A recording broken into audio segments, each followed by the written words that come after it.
কিন্তু আল্লাহর বিধান এত শক্ত, কবিরা গুনাহ করলে আল্লাহ সাহাবীকেও ছাড়ে না।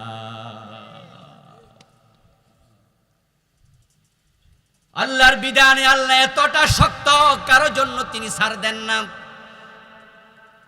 ও প্রিয় ভাইরা, বাবা আদম মা হাওয়া আলাইহিস সালাম আল্লাহর একটা কথা শুনে নাই, আল্লাহ উনাদেরকেও সামান্য ছাড় দেন নাই। কাপড় চোপড় খুলে নিছে। আপনি কি বুঝতে পারেন বিষয়টা কত জটিল? আরে ভাই, এই কাপড় চোপড় না খুইলেও তো আল্লাহ পাঠাই দিতে পারতো, দুনিয়া যাওগা। কাপড় খুলে নেয়া মানে কি? একজন লোককে কতটা অ্যাকশনে গেলে তার কাপড় মানুষ খুলে নেয়, আপনি কি ভাবতে পারেন? আমার বন্ধু, কোনো মানুষ যদি আত্মহত্যা করে মারা যায়, আমরা খবর শুনি। আমরা অনেক সময় এমন হয়, ব্যক্তি বিশেষ, আরে হাজী সাহেব, মাওলানা সাহেব, মসজিদের ইমাম, উনি যদি বিষ খায়া মরে, আমরা ইন্না লিল্লাহ পড়তেও ভুলা যাই, বরং শুনে আগে জিব্বা কামড় দিয়া কই লোকটা করলো কি, আর উনি কেমনে এই কাজ করলো। আত্মহত্যার কথা শুনে আমরা সবাই ভরকে যাই, কিছুক্ষণের জন্য আমরা সবাই থেমে যাই, কামটা করছে কি। ও বন্ধু, বলুন তো, আত্মহত্যা করা কি সগীরা না কবিরা? একটা কবিরা গুনার খবর শুনা আপনি থমকে গেলেন। ও বেটা একটা কবিরা গুনাহ করে মরে গেছে, ওই কবিরা গুনাহ থেকে সে মাপ নিতে পারেনি, কারণ সে সর্বশেষ কামটাই করছে, কবিরা গুনাহ করে মরে গেল।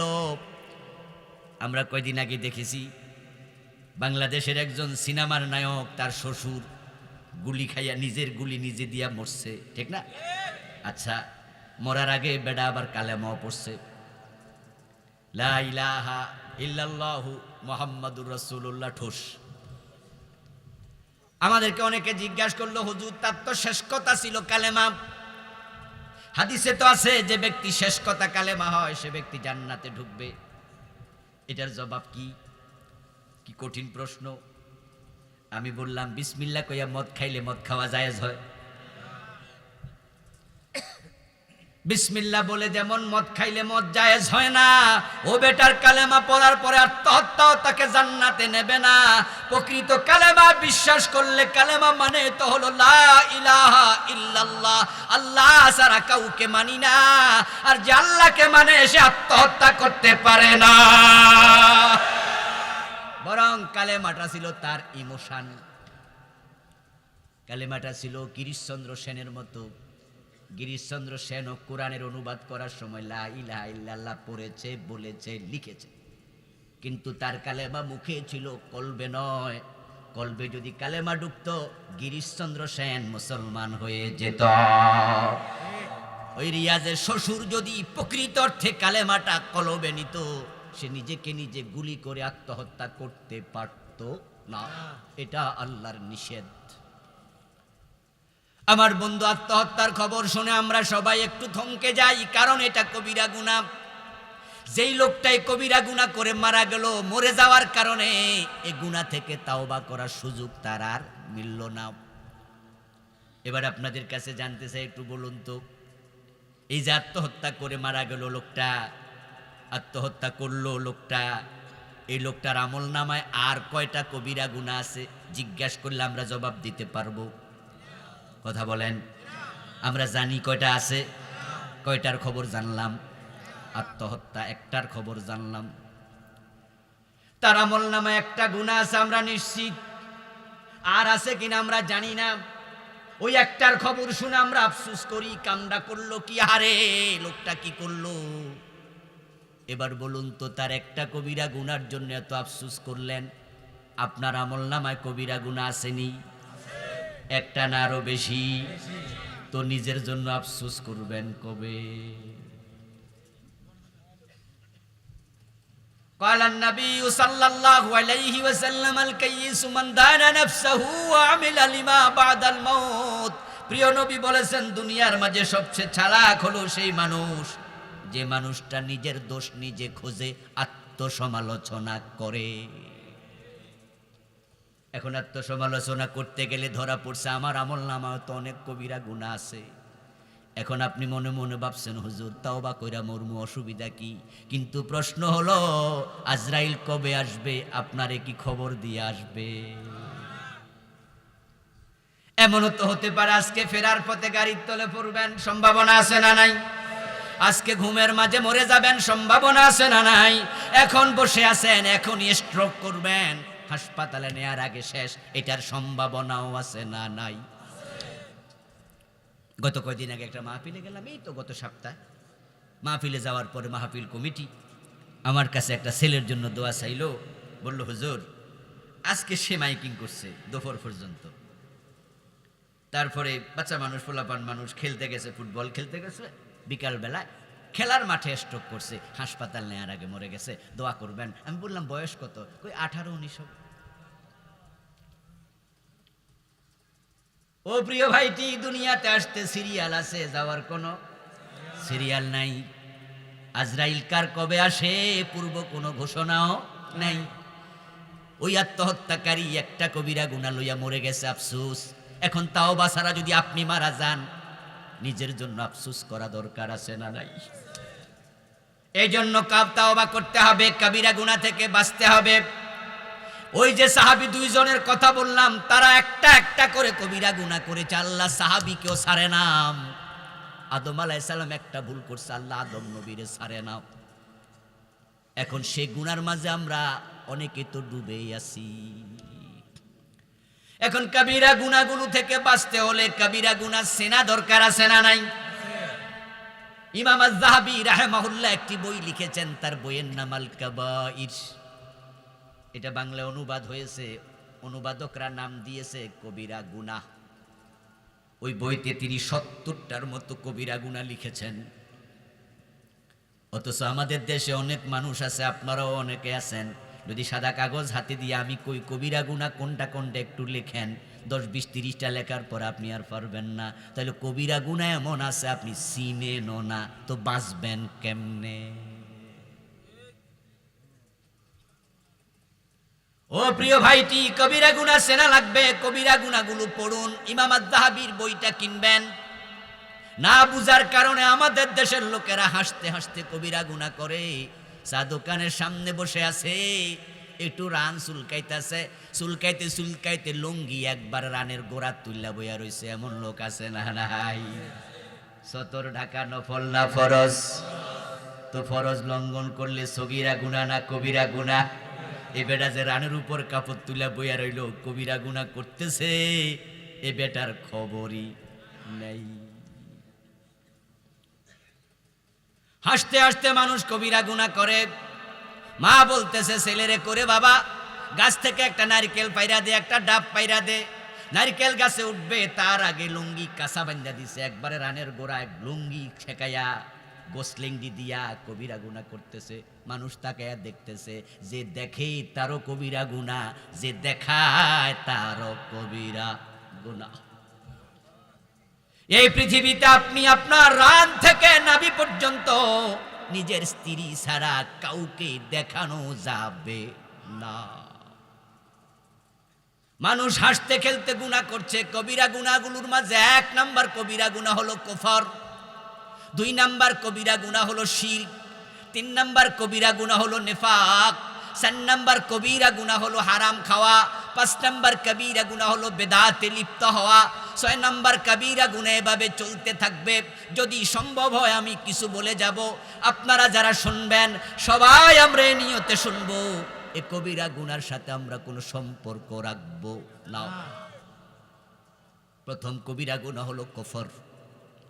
এই কুফর হয় 56টা কারণে। কয় কারণে? নতুন এই বইটা আমি লিখছি, ইমান, কুফর ও শিরিক।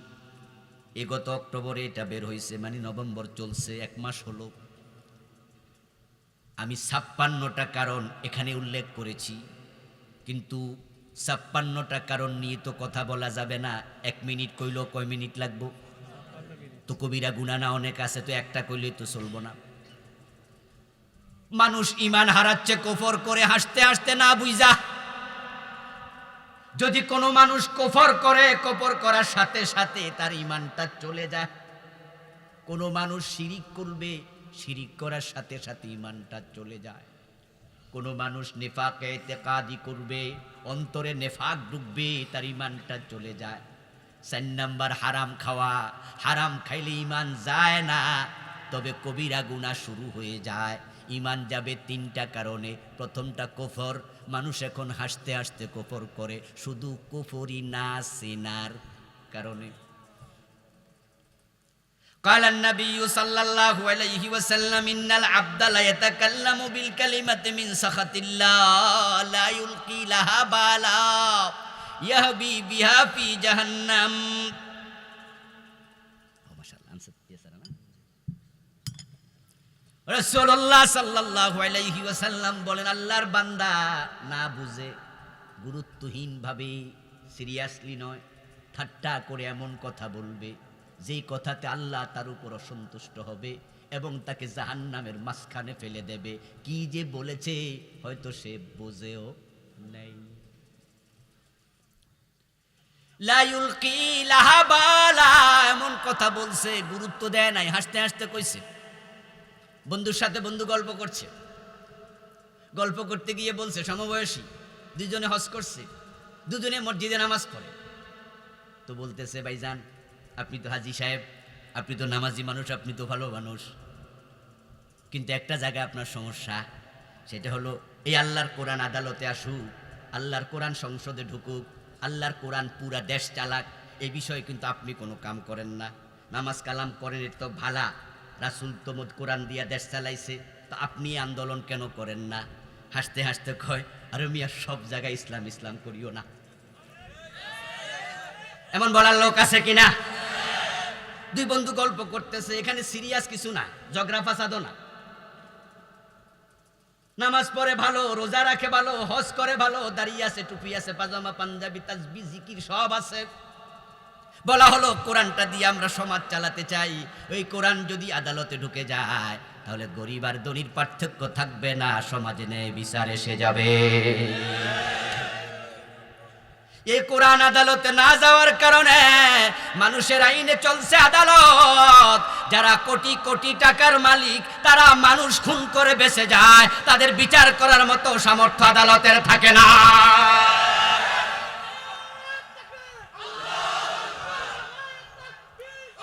আমার ভাইয়েরা, তার সবচেয়ে বড় প্রমাণ কই? সবচেয়ে বড় প্রমাণ আপনাদের কুমিল্লার মেয়ে মুনিয়া হত্যা। ঠিক না? ওই যে কুমিল্লার মেয়েটাকে গুলশানের ঝুলন্ত লাশ পাওয়া গেছে ফ্যানের সাথে। খবর আসলো পত্র পত্রিকায়, মেয়েটা ঝুলে আছে ফ্যানের সাথে। কে বা কারা মেরেছে মেরেছে, কিন্তু কে কোনো চ্যানেল কয় না। বাসুরের নাম নেয়া নিষেধ।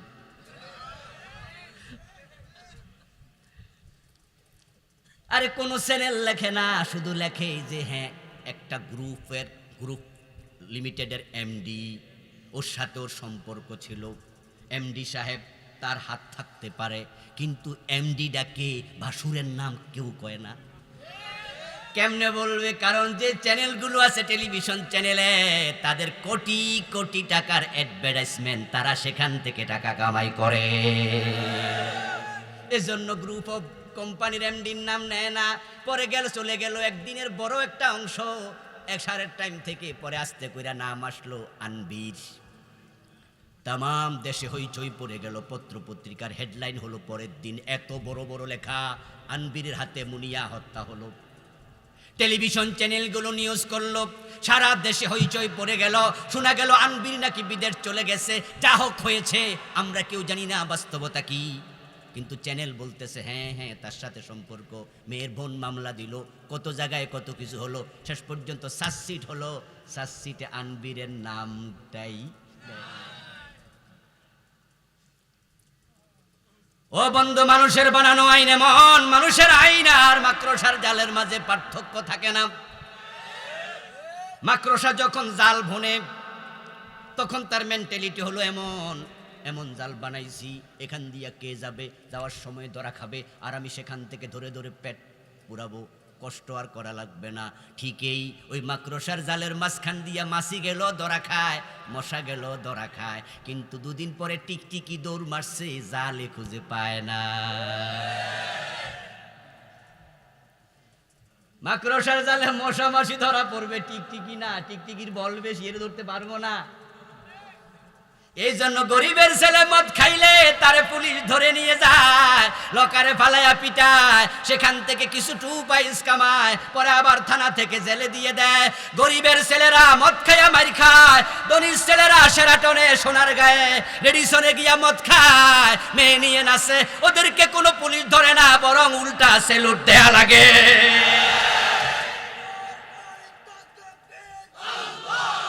আমার বন্ধু, এক দেশে দুরকম আইন হয়ে গেল।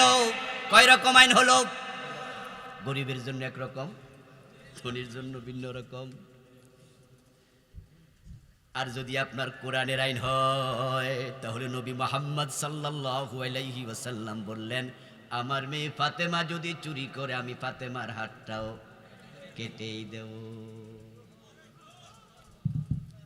আল্লাহর আইনে উঁচু নিচু নাই, আল্লাহর আইনে উঁচু নিচু নাই, সব মানুষ সমান। এই জন্য যদি কোটিপতি মারা যায়, যদি দেশের প্রেসিডেন্টও মারা যায়, আলেম ওলামাদের কাছে আসো, হুজুর ওনার কবরে একটা বিছনা চাদর দিতে চাই, হুজুররা বলবে এলাউ না। আর কবর যেমন, 1000 কোটি টাকার মালিকের কবরও ঠিক তেমন। দুনিয়াতে আসার সময় কোটিপতির ছেলেও ল্যাংটা আসে, ওই রিক্সাওয়ালার ছেলে দুনিয়াতে আসার সময় কাপড়হীন ল্যাংটাই আসে। আল্লাহ সবাইরে একরকম করেছে। মসজিদের দিকে একটু তাকাও মুসলমান, দেখবে আল্লাহর আইনে কেমনে সবাই সমান। প্রথম কাতারে দাঁড়াবে কে? সবার আগে ঢুকেছে যে। যদি এলাকার গরিব ভিক্ষুক, এলাকার ভিক্ষুক মসজিদে প্রথম কাতারে দাঁড়ায়, কাতার যদি পরিপূর্ণ হয়ে যায়, এলাকার চেয়ারম্যান সাহেব যদি একটু দেরিতে ঢোকে, ওই ভিক্ষুককে টেনে পিছনের কাতারে আনার অধিকার চেয়ারম্যান সাহেবেরও। চেয়ারম্যান সাহেব পিছনে দাঁড়ায় যাবে আল্লাহর বান্দার মতো, ছোট গোলাম, কোনো অহংকার নাই।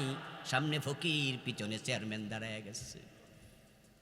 সেজদা দেওয়ার সময় ভুলে ফকিরের পাটা লেগে গেছে চেয়ারম্যানের টুপির মাঝে, হয় না? সময় সেজদার সময় গুতাগুতি লেগে যায় মাঝে মাঝে। এখন বেটার ঠ্যাং লাইগা চেয়ারম্যানের গেছে টুপি পইরা, চেয়ারম্যান কি নামাজ ছাইড়া দিয়া ঘুষি মারছে।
তার এই যে কি গ্রাম্য পুলিশের চৌকিদার দফাদার পরে কইছি এর ধরে আন, মোটেও না। ওখানে যাওয়ার পরে মানুষ বোঝে এটা আল্লাহর ঘর, এখানে কোনো ভেদাভেদ নাই, এখানে ফকির গরিব রাজা বাদশাহ সাধারণ নাগরিক সমান।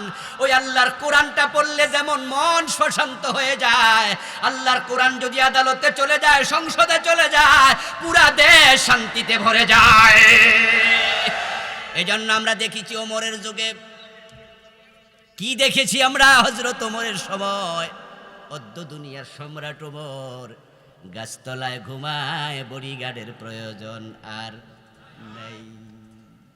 শান্তি কাকে বলে? ওই শান্তির প্রয়োজন, ওই শান্তির প্রয়োজনে ও আমার ভাই দোস্ত বলতেছে যে আপনার সব ভালো, তবে কোরআনটাকে আপনি আসল জায়গায় নেয়ার ব্যাপারে কোনো ভূমিকা রাখেন না, বরং উল্টা উল্টা চলেন। তখন হাসতে হাসতে কইতাছে, আরে সব জায়গায় ইসলাম ইসলাম করিও না।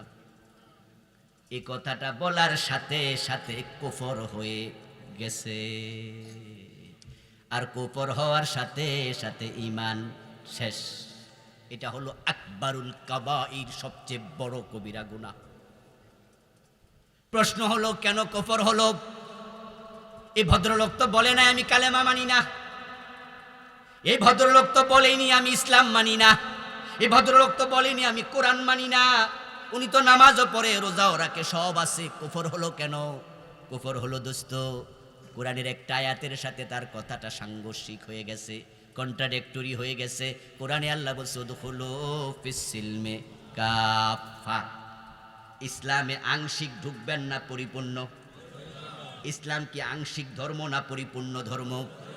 তো পরিপূর্ণ হলে আপনার মসজিদেও কোরআন থাকবে, আপনার আদালতেও কোরআন থাকা লাগবে। হযরত ওমর রাদিয়াল্লাহু তাআলা আনহু যখন অর্ধ দুনিয়া চালাইছেন, নিজের মন মতো না কোরআন মতো, অর্ধ পৃথিবী করেছো শাসন, ধুলার তখ্তে বসে, খেজুর পাতার প্রাসাদ তোমার বারে বারে গেছে খসে। আল্লাহ কউদখুলু ফিস সিলমি কাফা, ইসলামে পুরা ঢোকো। আর দোস্ত হাসি দিয়া কইছে সব জায়গায় ইসলাম ইসলাম করিও না। এই আয়াতের সাথে উল্টা, তাই ঈমানটা আর থাকলো না। ঈমানদার হয়ে থাকতে হলে বিসমিল্লাহর বা থেকে মিনাল জিন্নাতি ওয়ান নাসের সিন পর্যন্ত কোরআনে যত হরফ আছে, যত অক্ষর আছে, শব্দ আছে, বাক্য আছে, সবগুলোর সাথে একমত হওয়া লাগবে। আমার প্রিয় ভাইয়েরা, কুফর করলে ঈমান যায়। 1 নাম্বার কবিরা গুনাহ, 2 নাম্বার শিরক। আমাদের দেশে কত লোক শিরিক করার কারণে ঈমান হারায়া বসে আছে। মসজিদে গিয়ে আল্লাহরে সেজদা দেয়, দরবারে যাইয়া পীরের পায়ে সেজদা দেয়, এমন লোক আছে না? না, শ না হাজার হাজার হাজার হাজার হাজার হাজার। বাংলাদেশে এমন মাজারের অভাব নাই, শত শত মাজার আছে যেগুলোতে দিনে দুপুরে মানুষ সেজদা দিচ্ছে। শত শত পীর আছে যারা দিনে দুপুরে মুরিদের সেজদা নিচ্ছে। অথচ সেজদার মালিক একমাত্র কে? রাসূল নিজে সেজদা দিতেন কাকে? সাহাবায়ে কেরাম দিতেন কাকে? যদি পীরকে সেজদা দেয়া যেত, বিশ্ব নবীর চেয়ে বড় পীর আর কে? সাহাবায়ে কেরামের চেয়ে বড় মুরিদ আর কে আছে? আবু বকর, ওমর, উসমান তো রাসূলকে সবচেয়ে বেশি সেজদা করতেন। হযরত মা আয়েশা, মা খাদিজা, মা উম্মু সালামা, মা হাফসা তারা সেজদা করতেন। অথচ প্রিয় নবীকে একজন সাহাবীও পাবেন না যিনি একবার সেজদা দিছে। কারণ সেজদার মালিক তো মানুষ নয়, সেজদার মালিক হলেন আল্লাহ। এখন বাংলাদেশে শিরক চলছে অ্যাভেলেবেল। বিভিন্ন মাহফিলে গেলে দেখি বক্তারা শিরিকের প্রচার করছে। কথা ছিল আলেম ওলামারা মানুষকে শিরিক কবর থেকে ফিরাইয়া রাখবে।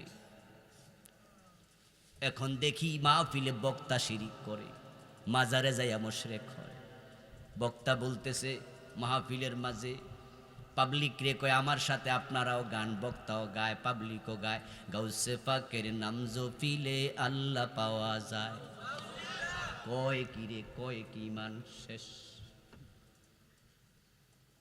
আল্লাহ বলছে উযকুরুল্লাহ যিকরান কাসীরা, তোমরা জিকির করবা কার? তো মিথ্যা পড়ে, কিন্তু রাসূলের কাছেও তো নাই, এটা নাকি আবার খাজা বাবারে দিয়ে দিছে না। আল্লাহর দন রাসূলকে দিয়ে আল্লাহ গেছে গায়েব হইয়া, রাসূলের দন খাজা লইয়া শুইয়া আছে আজমিরে। আবু বকরেরও দিল না, ওমর রেও দিল না, ওসমান রেও দিল না, আলী রেও দিল না, দিছে খাজা বাবারে। আচ্ছা খাজা বাবারে দিছে, এটুকু যদি থেকে যেত শিরিক হতো না, কুফর যা হইছে হইছে একটা কুফর। কিন্তু শেষে আবার পাবলিক রে কি কয়, কেউ ফিরে না খালি হাতে খাজা বাবার দরবারে। এর মানে তোমরা কিছু চাইলে খাজা বাবার কাছে যাও, খালি হাতে ফিরবা না।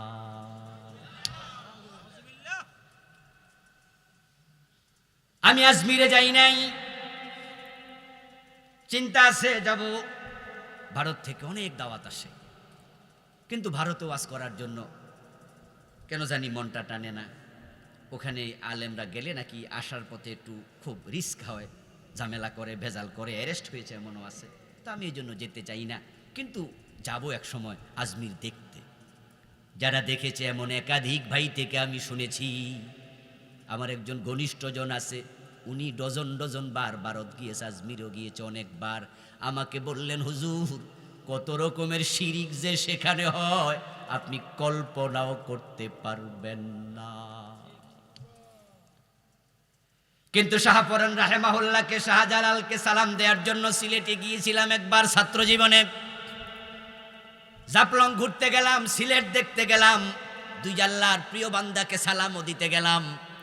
গিয়ে দেখি শাহপরান রাহেমাহুল্লাহর মাজারের মাঝখানে একটা মোটা গাছ আছে, টিলার উপরে মাজার। উঠে দেখি আল্লাহর এক বান্দা ডাইরেক্ট কবরে সেজদায় পড়ে আছে। মাইনুদ্দিন চিশতি রাহিমাহুল্লাহ, শাহজালাল ইয়ামানি, শাহপরান, শাহ মখদুম, খানজাহান আলী, তারা এই দেশে শিরকের বিরুদ্ধে জিহাদ করার জন্য মুজাহিদ হিসাবে এসেছে। শাহজালালের তলোয়ার এখনো সেই সাক্ষী দিচ্ছে। মাইনুদ্দিন চিশতি রহমতুল্লাহি আলাইহির হাতে হাজার হাজার হিন্দু বৌদ্ধ মুসলমান হয়েছে। শিরকের বিরুদ্ধে জিহাদ করেছেন মাইনুদ্দিন চিশতি রাহিমাহুল্লাহ। আর আজকে তোমরা সেখানে শিরক করছো, মানুষকে শিরক শিখাচ্ছ। যদি মাইনুদ্দিন চিশতি রহমতুল্লাহি আলাই কবরে থেকে কিছু দিতে পারতেন, এই ক্ষমতা তার থাকতো, আমি বিশ্বাস করি উনি একটা থাপ্পড় দিতেন গাল বরাবর। অথবা আজকে যে বিশ্বকাপ খেলা হয়েছে, ফুটবলে লাথি মারে কত জোরে, মাইনুদ্দিন চিশতি যদি দিতে পারতো কিছু, যারা উনার কাছে চায় তাদেরকে লাথি মেরে ধরাইয়া দিত। উনি বলতেন পাগল, দেয়ার মালিক আমি নই, দেয়ার মালিক কে? উনার কাছে চাপ। লোকজন শিরক করছে, এই দেশে আলেম ওলামারা পর্যন্ত কুফর করে, শিরক করে না বুঝার কারণে। এই জন্য এই নিয়ে আমি আলহামদুলিল্লাহ লেখালেখি এই বিষয়ে বেশি করি, এই বিষয়ে বলিও বেশি। কারণ বিশ্বনবী শেষ জামানার ব্যাপারে ভবিষ্যৎবাণী করেছেন, ইয়াতি আলান নাসি জামানুন ইয়াজতামিউনা ফিল মাসাজিদ লাইসা ফীহি মুমিনুন। এমন এক জামানা আসবে যে জামানার মানুষগুলো মসজিদে জামাতের সাথে নামাজ পড়বে, একটারও ঈমান থাকবে না। রাসূলুল্লাহ সাল্লাল্লাহু আলাইহি ওয়াসাল্লাম বলেন, তাকুনু বাইনা সাআতি ফিতানুন কাকিতাইল লাইলিল মুসলিম। আল্লাহর হাবিব বলছে তাকুনু বাইনা সাআ, কিয়ামতের আগে দিয়া এমন অবস্থা হবে, অন্ধকার রাতের অন্ধকার যেমন চারদিক থেকে ধেয়ে আসে, ফিতনা এভাবে ধেয়ে আসবে। ইউসবিহু ফিহা আর-রাজুলু মুমিনান ফায়ুমসি কাফিরা। ওই ফিতনার যুগে মানুষগুলো সকাল বেলায় মুমিন থাকবে, সন্ধ্যা বেলায় কাফের হয়ে যাবে। আমি দেখেছি এই দেশে কামেল মাদ্রাসার মুহাদ্দিসকে, কামেল মাদ্রাসার প্রিন্সিপালকে যে মাহফিলে এসে শিরিক করছে, মানুষকে শিরক শিখাচ্ছে। বলছে রাসূল নাকি গায়েব জানে, ওলিয়া উলিয়ারা নাকি গায়েব জানে। একটা ইয়াং ছেলে জুমা পরে বের হচ্ছে মসজিদ থেকে, কয়েক বছর আগে রমজান মাস চলছে, আমাকে এসে বলতেছে, হুজুর একটা বিষয় আপনার কাছে জানার আছে। আমি বললাম, ভাই বলো, কি জানতে চাও? যুবকটা বলতেছে, হুজুর এবার রমজানের রোজা কয়টা হবে বলুন, একটু জানতে চাই। তা আমি একটা মুস্কি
ইন্না হলো হরফে মুসাব্বাহ বিল ফেইল, মা হলো মায়ে কাফা, অর্থ হলো নিশ্চয়ই।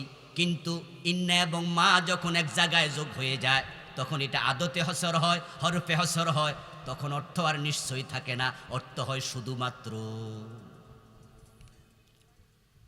হসরের 4টি কায়দা আছে, তার মাঝে একটা হলো ইন্নামা হওয়া, আর একটা হলো নফির পরে ইস্তেসনা হওয়া। ঠিক পরবর্তী আয়াত যেটা আমি শুনিয়েছি সেখানে আছে কুল্লা ইয়ালামু নফি মান ফিস সামাওয়াতি ওয়াল আরদিল গায়বা ইল্লাল্লাহ, এখানে আছে ইস্তেসনা, এটাও হসর। বাংলা অর্থ দাঁড়ালো আল্লাহ ছাড়া কেউ গায়েব জানে না। রাসূলুল্লাহর খাবারে বিষ মিশাইছে, ওই খায়বারে এক ইহুদি মহিলা, সহিহ বুখারীর হাদিস, মুসলিমের হাদিস, আপনারা অনেকে পড়েছেন, ওই বিষযুক্ত খাবার রাসূল খেয়েছেন। সাথে একজন সাহাবী ছিল, উনার নাম ছিল হযরত বিশর।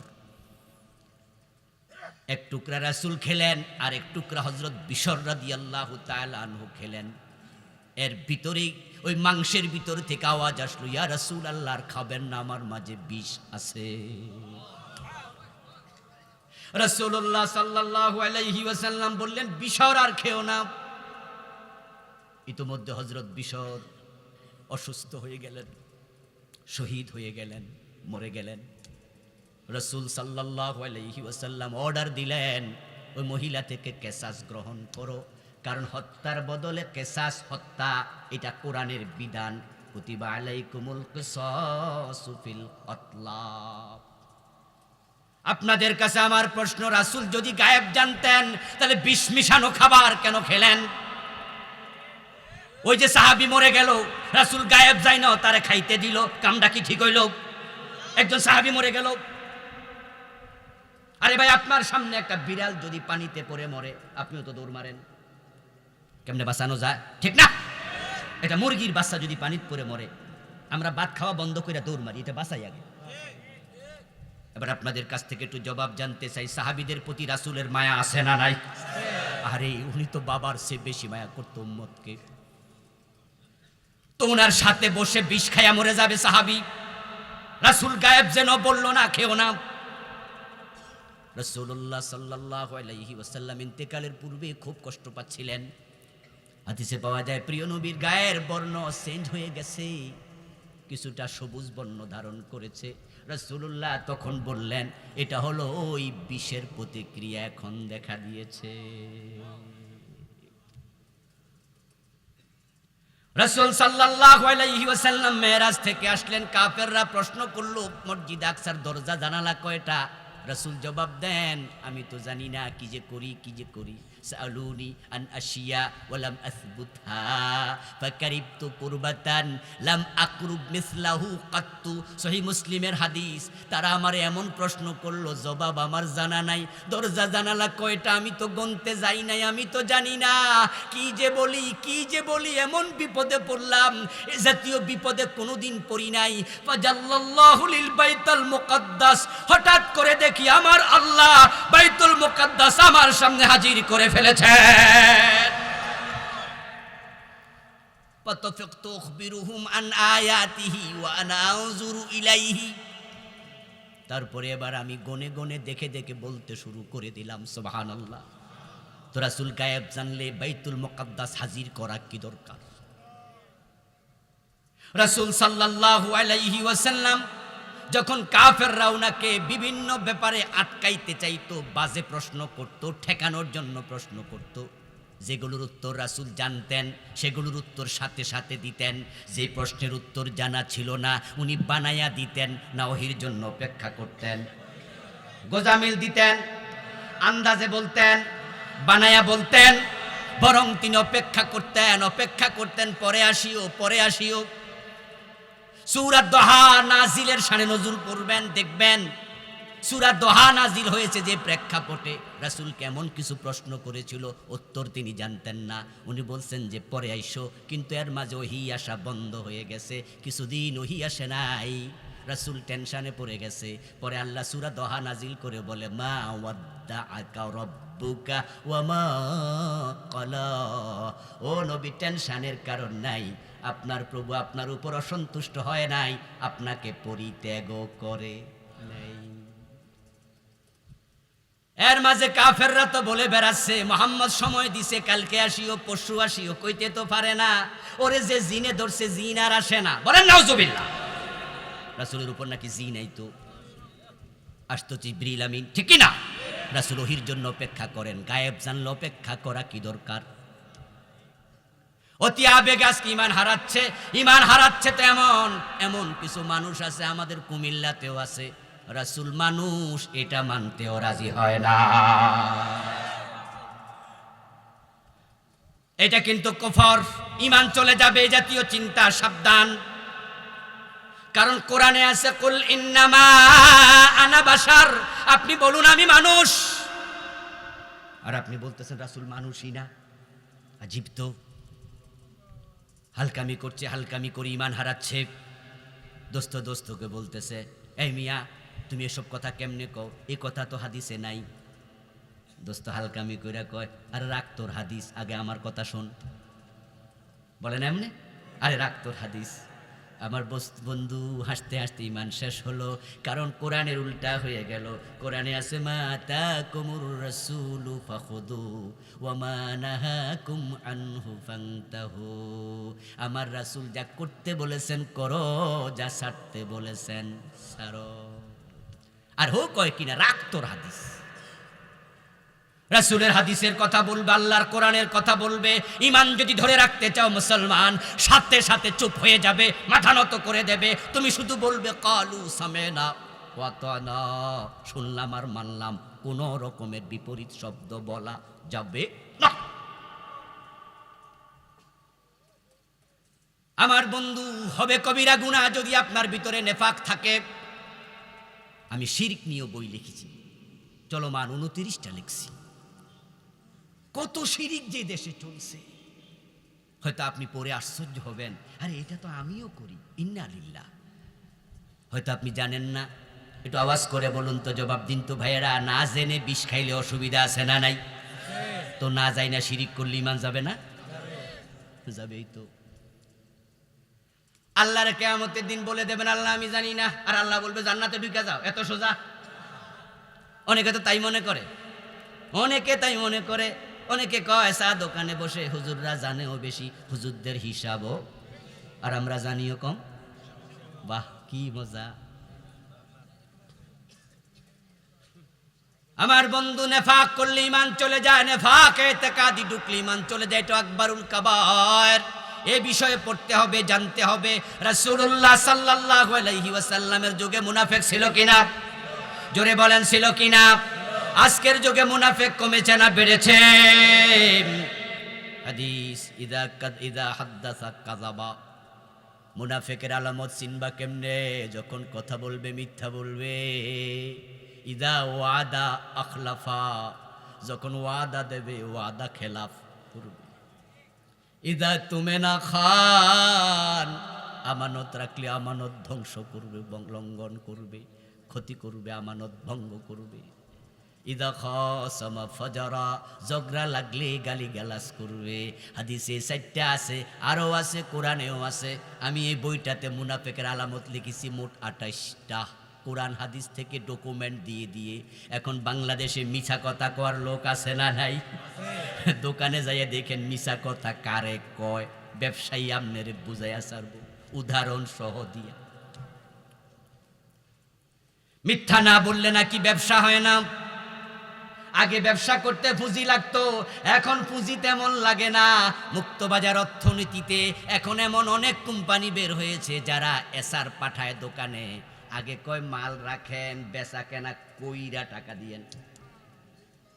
এখন কয় দুনিয়া চলতে হলে একটু বুদ্ধি লাগে। বুদ্ধিমানি হলো এমন ভাবে কৌশলে মিছা কথা, এমন মিছা কথা কইবা আপনি বুঝতেই পারবেন না। মসজিদের ইমাম সাহেব গেছে লুঙ্গি কেনার জন্য, একবারে মুসল্লির দোকানে, যে মুসল্লির সাথে ভালো পরিচয়, মুসল্লি দেখে হুজুর গরিবের বাড়িতে হাতির ফাহ, মাশাআল্লাহ আপনি আইছেন, কি লাগবে বলেন। ইমাম সাহেব তো খুশিতে গদগদ, কই যাক জাগা মতে আইছি। ভাইজান এই লুঙ্গিটা কত? হুজুর আপনার থেকে আর কি নিমু, 500 টাকা দেন। হুজুর কয় আর মিয়া দাম বেশি চান কেন? হুজুর 450 তো কিনছি। আচ্ছা হুজুর কি জিগাইছিল কত দিয়া কিনছে? এর মানে মিশা এমন ভাবে কইছে হুজুর 450 নিচে নামে কেমন আমিও দেখমু।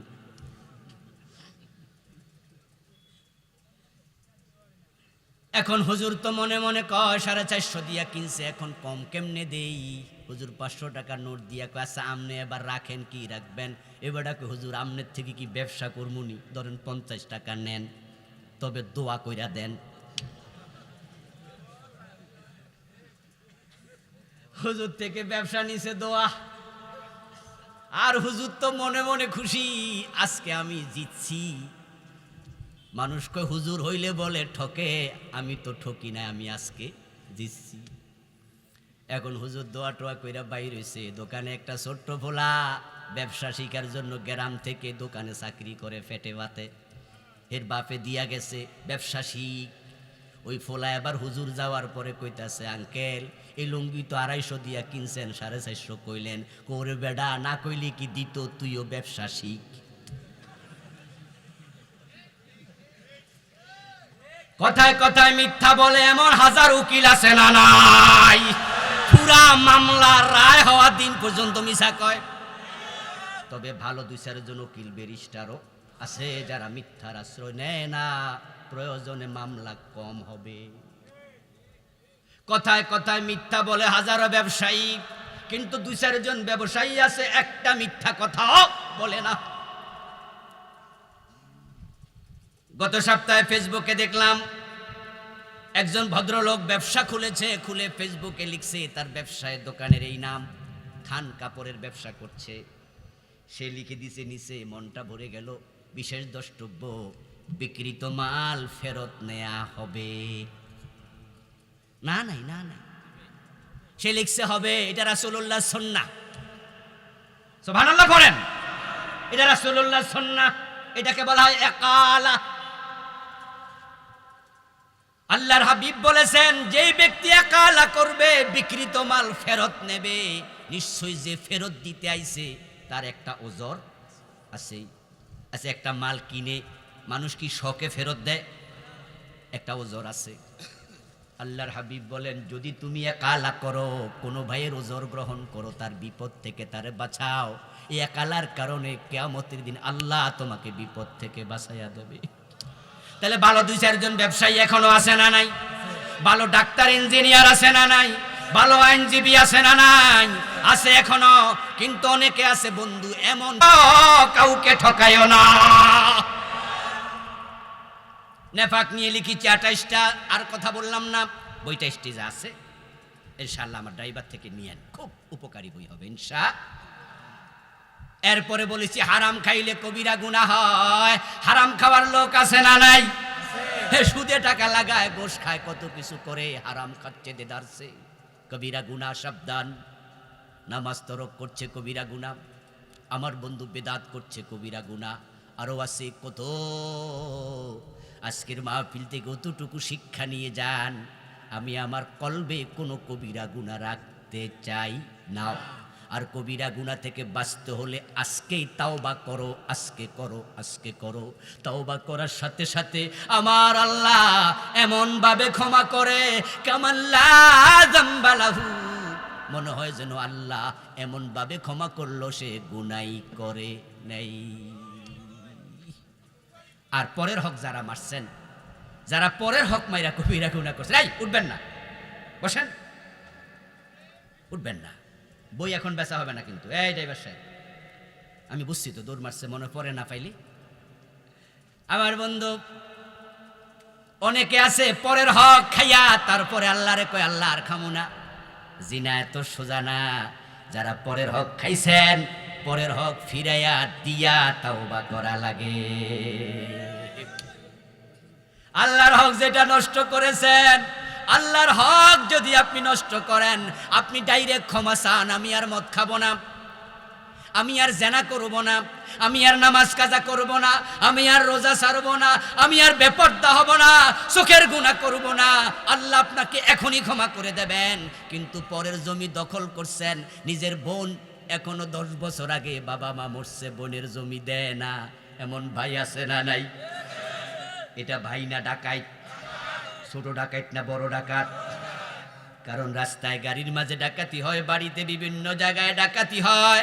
ডাকাত ডাকাতি করে মাল কেড়ে নেয়, টাকা দিলে আর গুলি করে না, ছুরি মারে না, মোবাইল দাও টাকা দাও। আপনার ডাকাত এসে মোবাইল নেয়, টাকা নেয়, আর আপনি বোনের সম্পদ নিছেন। আপনিও তো কত বড় ডাকাত। এই জন্য মানুষ ঠকাবেন না।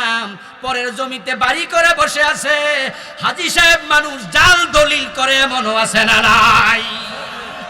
ক্ষমতা খাটায়া জমি নিয়ে আনিস।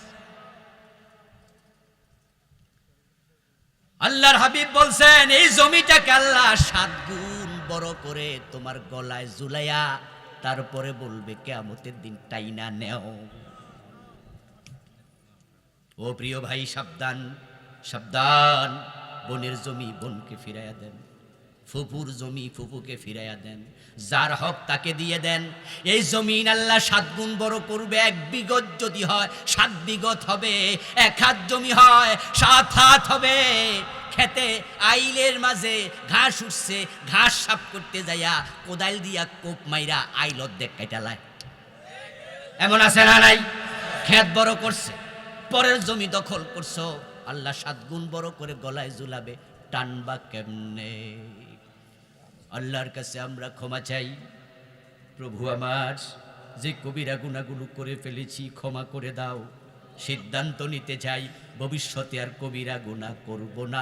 আল্লাহ তুমি তৌফিক দাও। আওয়াজ দিয়ে বলেন আমিন।